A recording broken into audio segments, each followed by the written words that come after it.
These are this afternoon's top stories. Tapley Seton QC sworn in as Governor General. Taiwanese government comes to the aid of needy families in St. Lucia. And priests given the ability to forgive women who have had abortions. Good afternoon and welcome to the ZIZ Midday Newscast. Today is Wednesday, 2nd September 2015. I'm Jason Davis. First up in national news, Wednesday morning saw the official swearing in of the Governor General of St. Kitts and Nevis. Carla Berridge has more. Through confirmation from Her Majesty Queen Elizabeth II, His Excellency Samuel Waymer Tapley Seton, QC, CVO, has been sworn in as the Governor General of the Federation of St. Kitts and Nevis. On Wednesday morning, Governor General Seton took the oath in the presence of Prime Minister Honorable Dr. Timothy Harris, Resident Judge Her Ladyship Justice Marlene Carter, Attorney General Vincent Byron, and Honorable Wendy Phipps. I, Samuel Waymer Tapley Seton, do swear that I will honor, uphold, and preserve the Constitution of St. Christopher and Nevis and the law, that I will conscientiously, impartially, and to the best of my ability discharge my duties as Governor General of the Federation of St. Christopher and Nevis and do right to all manner of people without fear or favor, affection or ill will. So help me God. Prime Minister Harris, in speaking with ZIZ, explained the process of His Excellency's nomination and the subsequent appointment by the Queen. We basically requested of Her Majesty that Mr. Tapley Seton, CVO, QC, be appointed formally as Governor General effective the 1st of September 2015, and we received notice that Her Majesty has confirmed the appointment, and therefore we have moved expeditiously to bring this to the public knowledge and to have the High Court judge do the honors this morning.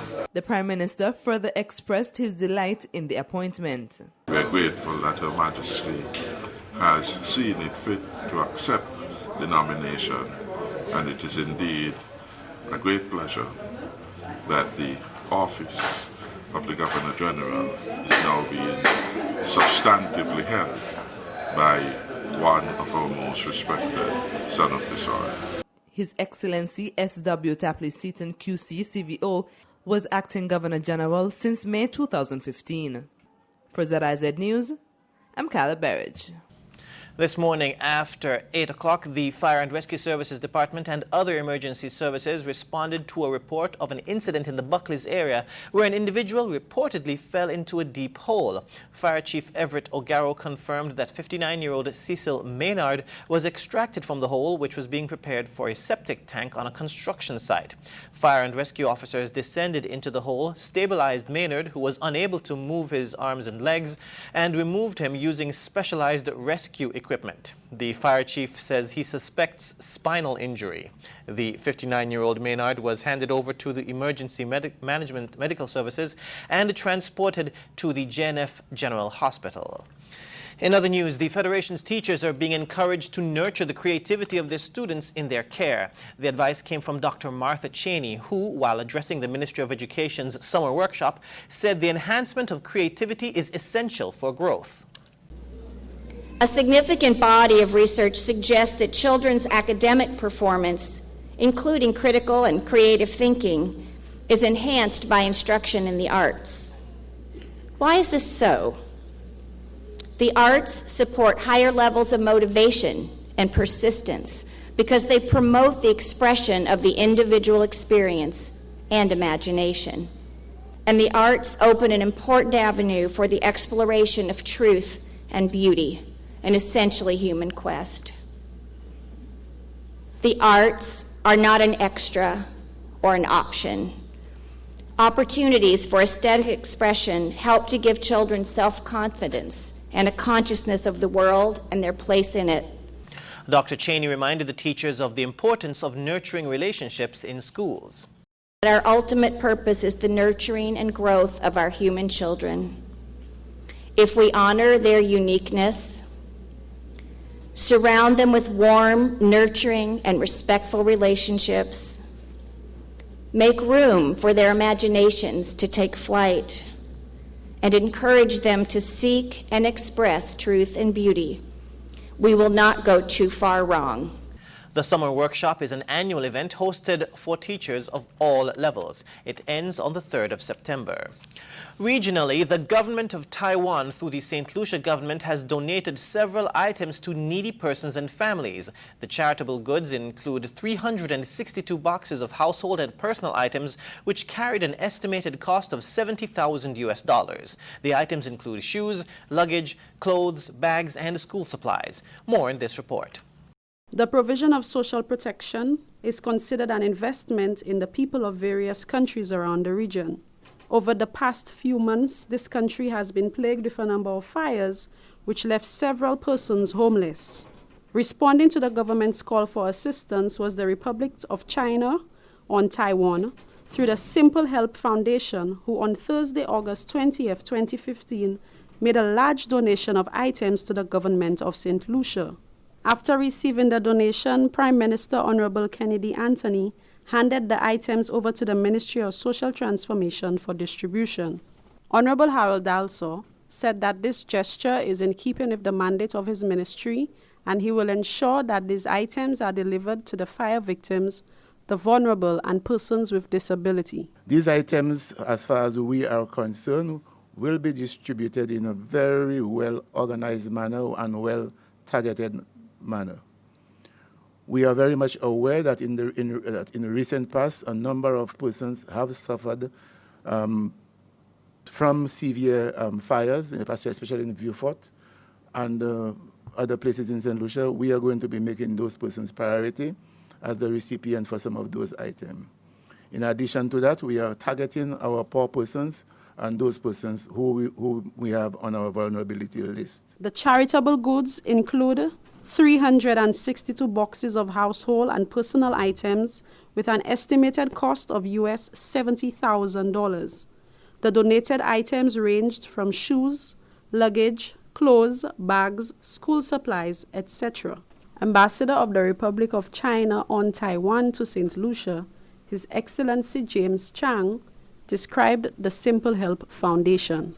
The mission of Simple Help is to relieve poverty by providing emergency disaster relief, vocational training, and shelter and care for the homeless elderly. The purpose is we work to empower people living in poverty so they can sustain themselves and their families in their own environment. Mrs. Claret Regis, principal of the Soufre Special Education Center, was thankful for the donation. Well, I'm very happy this morning to be receiving those gifts on behalf of the students at my center. I think it will really help those students and their parents, especially as school is about to reopen. Some of those children, it will go a long way in helping them in returning to school. Honorable Dr. Kennedy Anthony welcomed the donation and commended the Taiwanese government for always coming to the aid of St. Lucians. Your Excellency, you have been tireless in your efforts to strengthen the relationship between the government and people of St. Lucia and the Republic of China, Taiwan. I take this opportunity on behalf of all of us to thank you for those efforts. I suspect that you probably, in a 24-hour cycle, think of St. Lucia possibly for 22, 23 hours, because you always find opportunities to strengthen the bonds of friendship between us and to ensure that you remain a good and faithful friend of the government and people of St. Lucia.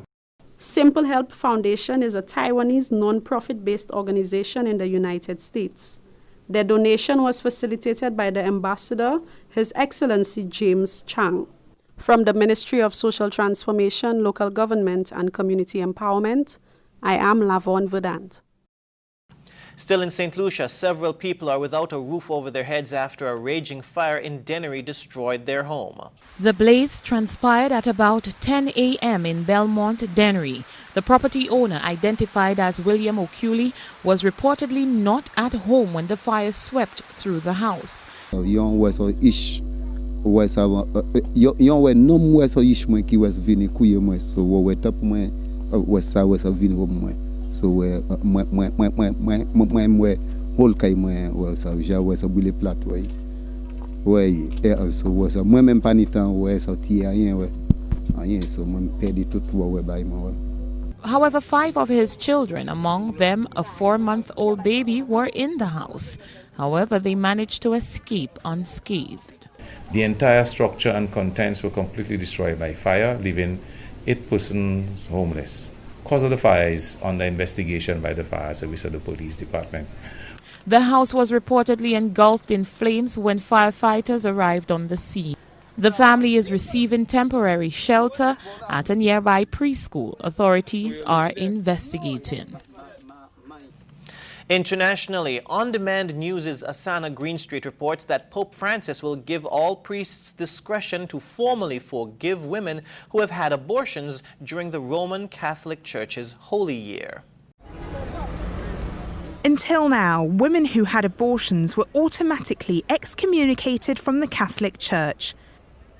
But during the upcoming Holy Year, Pope Francis will give all priests, not just the high-ranking clergy, the discretion to formally forgive women who have had abortions. In a letter published by the Vatican, Pope Francis described the existential and moral ordeal faced by women who have terminated pregnancies. The letter didn't mention people who perform the abortions. The Pope's decision to grant all priests around the world the power to grant absolution to a woman who has had an abortion and repents of it is just another sign of how seriously he takes the power of God to forgive and the power of God to heal people who come to him seeking mercy. Among the tourists outside the Vatican, the latest is positive news. I hope that this Pope will continue to do those things who make the church in generally, I think, a little bit more attractive for many people and for many young people. Yes, it is. It's new. But the last Pope stopped being a Pope. And it was strange too, right? And I think we are 21st century and church has to change like people change. Pope Francis is the first non-European pope in 1,300 years. He has shown his tolerance regarding topics such as homosexuality, traditionally seen from within the church as taboo. The Holy Year is one of the most important events for Catholics and sees the faithful make pilgrimages to Rome and other religious sites around the world. Pope Francis announced earlier this year that December the 8th would mark the start of an extraordinary Holy Year characterised by mercy. As the migration crisis continues in Europe, Hungary has once again reinforced its border with Serbia using what it calls an anti-migrant fence. At Hungary's border with Serbia, police have beefed up their presence at the controversial razor wire fence. That doesn't deter these desperate refugees who abandoned their homes and fled for their lives. Life under the Hungarian police searchlight seems safer than the life they escaped from under Syria's barrel bombs. We are escaping the war, says Mohammed, and the situation in Syria and Iraq and all states in war.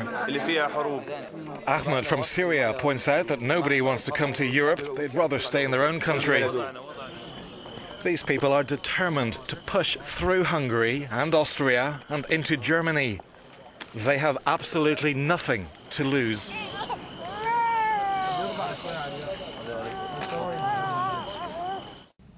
Taking a look at the weather, the St. Kitts Meteorological Office says a dry and stable mass of air will continue to linger across most of the eastern Caribbean over the next 24 hours. Therefore, skies will be fair to partly cloudy in general, with only brief passing showers, becoming mostly fair tonight with little or no shower activity. Seas are slight to moderate with swells not exceeding 4 feet. Winds are east-southeast at 7 to 14 miles per hour, becoming lighter and variable at times. And that brings us to the end of the ZIZ Midday Newscast. Join us this evening for these stories and more in detail. Thank you for joining us. I'm Jason Davis.